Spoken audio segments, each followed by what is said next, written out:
kita mau bikin tutorial cara mendempul winglet universal. Winglet universal ini baik digunakan untuk mobil, semua mobil ya, Calya, Avanza, Xenia, Kijang. Sebelum kita mendempul, kita akan mengemplas dulu karena permukaan winglet ini mengandung minyak ya.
Kita lanjut untuk pendempulan.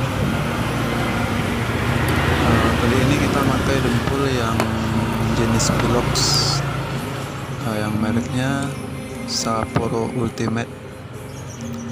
Kali ini berbeda yang sama yang biasa.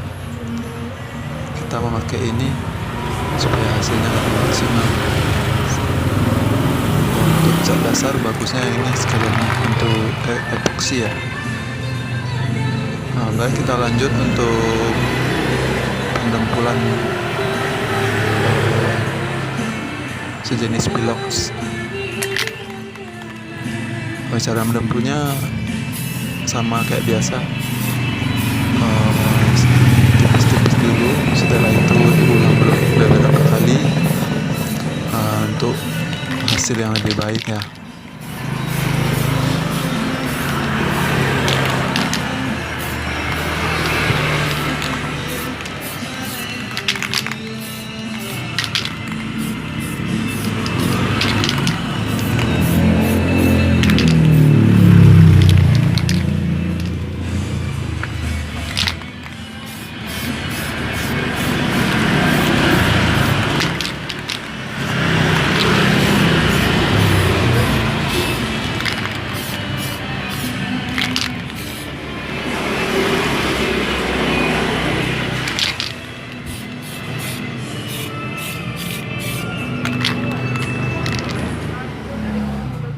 Nah, ini dia guys hasil pendempulan yang tadi, dan hasilnya sangat memuaskan ya. Nantikan video berikutnya ya guys untuk pengecatannya, dan jangan lupa subscribe, like, and comment, dan tunggu video-video berikutnya.